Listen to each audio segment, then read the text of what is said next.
Today, FutureCanoe is going to be remaking a recipe that we remade a few years ago. So let's see what he thinks of it. If you're new to the channel, my name is James Makinson. I've been working for many years in the United States and over here in Europe. If you do happen to enjoy my videos, then don't forget to hit the like and the subscribe button so you don't miss out on any future content. Now, let's get started.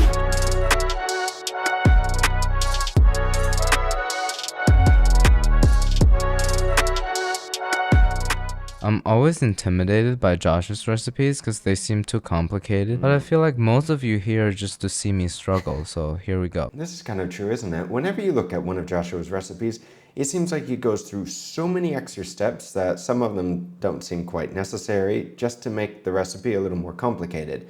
Although Joshua does do a very good job, and a few years ago we did remake this recipe, and I'll tell you what, this recipe took a lot longer than I thought it would with recording by myself. I think it took literally 9 hours to make the video, which I didn't expect that. I really didn't, because it shouldn't take 9 hours to make. Here's a little refresher on how I make this Hokkaido-style burger bun. My first viral video was making Joshua's burger buns, and since then my cooking skills have improved so much, so I promise you this time I'll make no mistakes. Really? That's one of FutureCanoe's videos that went viral? Maybe I need to start doing more of these little recipe videos to make them go viral. It's very easy. In a small saucepan, add 2 tablespoons or 18 grams of all-purpose flour. In a small saucepan, add 2 tablespoons of all-purpose flour, Whisk in a 1/4 cup or 60 milliliters of whole milk, a 1/4 cup of whole milk, and 2 tablespoons or 30 milliliters of water. and 2 tablespoons of water. Whisk that till smooth, put that on the stove over medium heat, Whisk the flour and liquid till smooth and then move to the stove on medium heat, and let that cook while stirring occasionally until it thickens. stirring occasionally till it thickens. So this is probably not thick enough. Which literally only takes like 30 to 60 seconds. It only takes 30 to 60 seconds, which is still more than my usual. So I got distracted by my coffee machine for 30 seconds and this is what I came back to. Do you guys think this is enough? So if you're wondering what they're making, if I pronounce this correctly, I think it's called tangzhong. It's basically like a roux. It's a pre-made mix that you add to the dough, which basically helps the bread to become more gelatinous and also more shelf stable longer. So basically the bread lasts a lot longer. And I think in Japanese, they call it, again, if I pronounce this right, forgive me if I don't, yeah? Is yudan or yudane. I don't speak Japanese, so I don't know if you pronounce the E on the end or not. Just scoop your goop and place it to the side. I think my goop is ready to stabilize bricks, so we're gonna have to do another one. Kinda reminds me of home because this is what my mom's oatmeal looks like. You fucked up. Yeah, that kind of brings back memories growing up, seeing a lot of pots in the kitchen where the bottoms looked like that. If you are enjoying this video, guys, then be sure to hit the like button and the subscribe button, but most importantly, go and check out our video of remaking this recipe that we remade before any of the other reaction videos, and tell me what you think of the video. Alright, our second attempt is much more successful. I used medium-low heat instead of high heat. Now we'll scoop our goop into a container and set it to the side. In a container, add 1/2 cup or 120 milliliters of whole milk, In a container, add 1/2 cup of whole milk, and 1/2 cup plus 2 tablespoons of water. 1/2 cup of water, Heat that so it's about 95 degrees Fahrenheit, accidentally overheated to 100 Fahrenheit, for 21 grams of granulated sugar, 9 plus 10 grams of cane sugar, 2.5 teaspoons or 8 grams of instant yeast, 8 grams of instant yeast, and let that sit until it gets nice and frothy. For a moment there, you wouldn't think that he's actually trying to follow the recipe. To give FutureCanoe credit, we have remade a few recipes of Joshua's, and while Joshua does a very good job, some of the ingredients that Joshua uses, and not for this recipe, for others, can be very difficult to get. So if you have to substitute, which I say this all the time, you have to substitute sometimes. It's just how it is. Snag a stand mixer. Our war against machine is still going on. This is a score in case you forgot. In the bowl, add 3.5 cups or 525 grams of bread flour. In the bowl, add 525 grams of bread flour. Turn your mixer on to medium-low. Whisk the fork on medium-low. Add all of your yeasty milky froth. Add all of my yeasty milky crotch. Tangzhong, which now looks like a weird gelatinous hockey puck. I've seen a lot of bread recipes on the internet and everybody seemed to love this tangzhong paste. So I did some research and here's what I found. Tangzhong Tangzhong is a cooked flour and liquid mixture that's used in Chinese and Japanese baking. This pre-gelatinization process changes the structure of the starch molecules of the bread, making them more resistant to breaking down during baking. This results in a softer, more tender, and sort of stretchy bread. This paste also helps to improve the shelf life of bread by preventing them from drying out, as well as adding a little bit of that sweet flavor. Plus, you guys already know I love to play with white, slimy, gelatinous. Now that was a very good explanation. Kind of sounds like ChatGPT wrote it. Don't tell me that you haven't used it before. 1 whole egg and 1 egg yolk. 1 whole egg and 1 egg yolk. Let that mix for about 2 to 3 minutes or until it begins to form a smooth dough. Mix it about 2 to 3 minutes till it becomes a smooth dough. Took me about a little more than 10 minutes, and this is as smooth as I can get it to be. Then add 3 tablespoons unsalted butter. Then add 3 tablespoons unsalted butter. 1 tablespoon at a time. Let that mix until the dough is a smooth ball. This is the most annoying and messy part of making a brioche bun, especially since I forgot to let the butter come to room temperature, but this is my method to fix it.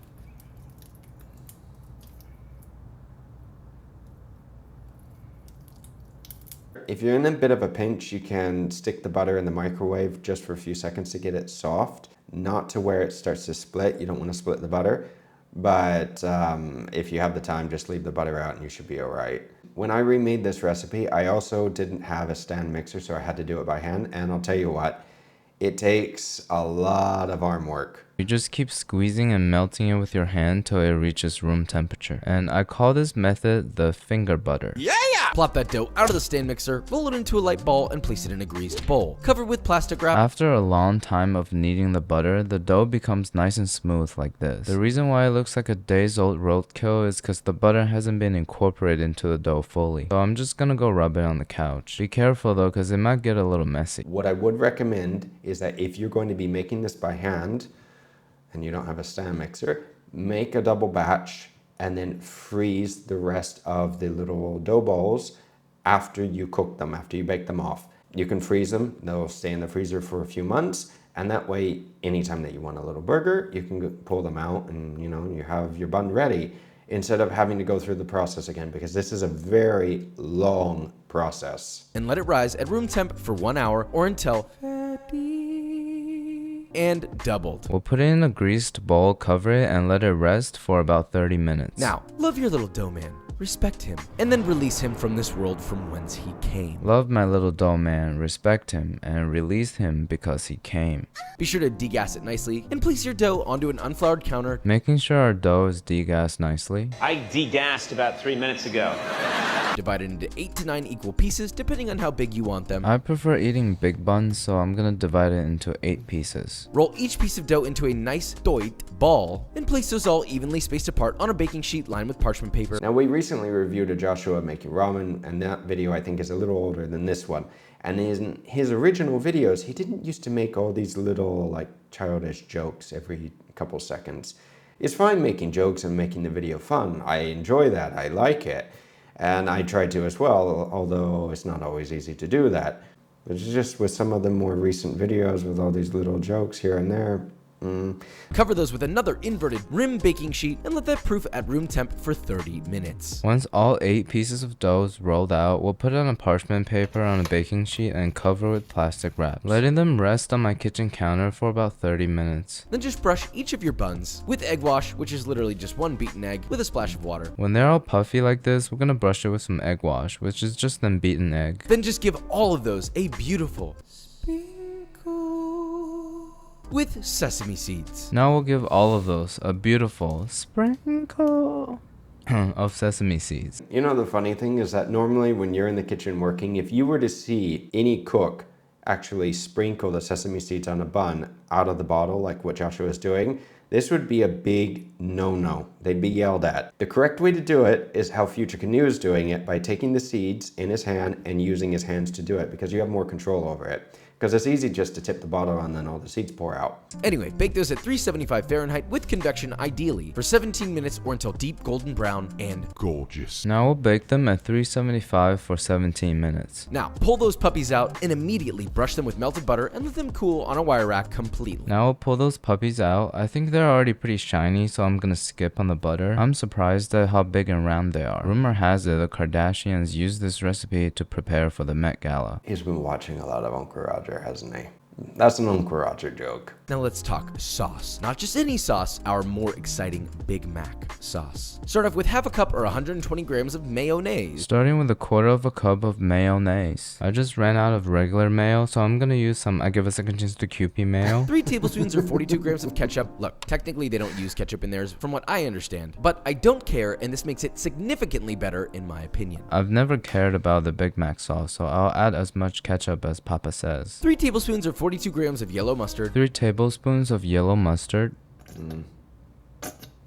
I don't like yellow mustard, so when I was remaking this, I used a little bit of Dijon, and Dijon makes the recipe a little better. 1 finely diced bread and butter pickle. 3 tablespoons of brunoise, which is just an ultra fine dice of sweet onion. I don't have pickles or onions, but I got these pickled onions, so I'm just gonna brunoise and use these instead. Look at me killing 2 birds with 1 stone. Nice job, team. Very nice, he used his head. If you don't have pickles and you don't have onions, why not use pickled onions? Still not the same as normal pickles though, because you're missing out on the little cucumbers. And if you didn't know, pickles are baby cucumbers. 1/8 of a teaspoon of onion powder. 1/8 of a teaspoon of onion powder. 1 clove of grated garlic. 1/8 of a teaspoon of garlic powder. Season that bad boy to taste with salt and pepper. 1/8 of a teaspoon of lemon juice. Give it some whiskey business Giving whiskey business. until thoroughly combined, and that's it. Until thoroughly combined and homogeneous, and that's This it. kind of sounds like something Adam Ragusea would say in one of his videos. He's been watching too much Adam as well, hasn't he?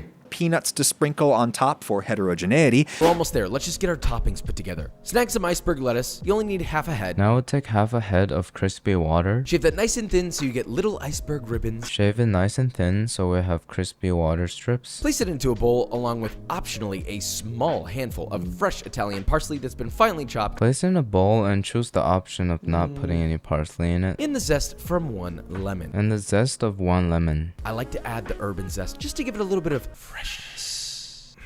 The ocean breeze in Papa's mouth. I like to skip on the herbs but not the zest because I like it zesty in my mouth. Now toss all that together, and that's your lettuce component. Toss it together and that's it. If any of you are going to be remaking this video, I highly recommend that you save this step to the very end. Why? Because iceberg lettuce is majority water, and if it's a nice hot day, your lettuce will wilt. You can keep it in the fridge, but it's still best if you slice this or if you chiffonade everything at the very end. Also about the parsley. Skip the parsley and add a little bit of coriander. Cilantro is better. But in all seriousness, Josh's technique of adding lemon zest and lettuce has changed my life. It adds a lot of freshness. If you want onion, please slice that beauty super duper razor thin. So we'll slice an onion razor thin. These black spots on the onion kind of looks like my teeth. Is this safe to consume? Of course it's safe. It's just a little bit of black mold. Not to worry. Typically in sandwiches, red onions are used a little more than, like sweet onions. But then again, McDonald's and Burger King kind of uses a lot of them. So we're trying to remake the recipe, aren't we? You can also blanch the onions in ice water beforehand to help extract a little bit of the bite. If you're going to go out and see somebody, you don't really want onion breath, do you? Unless you don't like them and you want to keep them away. That's a good trick, actually. But most importantly, give them a nice rinse under cold water after slicing. We'll rinse the onion slices in cold water right after this time lapse.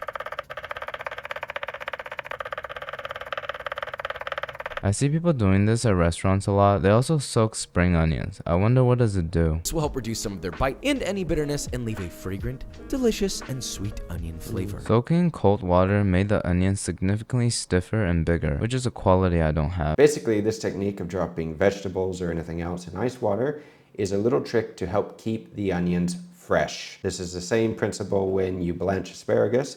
You want to drop them in ice water to stop the cooking process and to brighten them up. Okay, it's assembly time. First thing, get 2 buns. Of those, you're gonna cut one of them in half, and then the other, you're going to cut just a round slice. We'll start our assembly with 2 buns. The first one will cut it in half, and the second one will only cut out the middle. So you get that 3-tier effect. Like many other things, adding a third will definitely make it more interesting. You know the procedure. Toast your buns in butter in a pan, kind of like your grilled cheese, until roasty toasty and lovely on all cut sides. We'll melt some butter in the pan and toast all sides of the bun till it's golden like this. Now, since the dough does already have a decent amount of butter in it, you don't necessarily need to add a lot more butter to toast it, because otherwise this recipe would easily turn into a recipe that you're not gonna be able to diet on. For the burger patty, I'd recommend fattier ground beef. I prefer something sub 80% lean, personally. I'm gonna use 85% lean because that's the only thing I have. And this is why grinding your own is always going to win. But I thought that is just about flexing. It's not just about flexing. Okay, sometimes it's about flexing. I knew it! Anyway, you'll need 2 pounds. Separate that into 8 evenly sized balls. Obviously, not all of us have the equipment to actually grind your own meat or process it, so if you can't, you can go down to your local butchers and ask them to do it for you. And if you want to try something completely different, try lamb. Oof, lamb is delicious, but very tasty. I have about 1.5 pounds, and I'm gonna make some 6-ounce balls. Get a pan that's been lightly greased with oil. Get it screaming hot over medium-high heat. Lightly grease the surface of the pan and get it screaming hot over medium-high heat. Then place a ball into the center. You should immediately hear sizzle. When you place it on the pan, it should sound like this. Press it down using the back of the spoon so it's nice and flat. Press it down using a saucepan so it's nice and flat. Again, FutureCanoe is like doing a little trick a little better than Joshua. If you have something heavy, use that instead of just a spatula and another spoon or anything, because you have more force to push down to make a smash burger. Sorry, not booger, and smash burger is not very nice, is it? A smash burger. I think I need another cup of tea to wake up today. I keep mispronouncing everything. Flip, and oh my lord, that burger sear has me on a one-way train to I'm about to bust town. Oh my lord, this burger sear has me on a one-way train to... I might have some sort of skin infection town. The moment you've all been waiting for. Da da da da da da da da da da da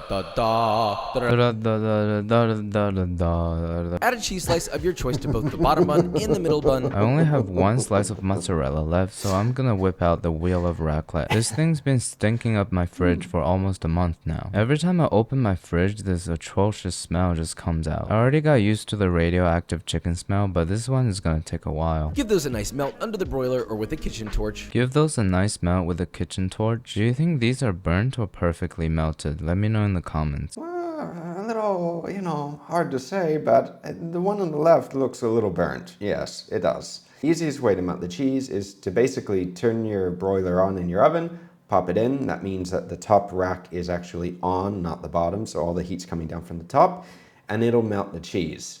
If you're going to be using a hand torch, you need to be very careful because you can easily burn. To the bottom bun, add your lettuce, followed by your sweet onion, a generous dollop or 2 of your sauce, your crisp fatty patty. I usually only add meat to my bottom bun, but this time we're doing lettuce, onions, and some sauce. Then to the middle bun, again, add your lettuce, your paper-thin crisp sweet onion, more sauce, then your other burger patty. So we'll repeat the same things we just did to the middle bun. Add more sauce to the top of the patty. Yes, I want this big. Now I'm gonna add more sauce and more onions onto the top patty. Then grab the top bun, and you know what needs to be done. Crown your king. Now look at this drippy, absolute gentleman of a burger. I don't know what it is, but my burger strangely resembles a car crash. So as this turns into the Leaning Tower of Pisa, we'll grab the top bun and crown our king.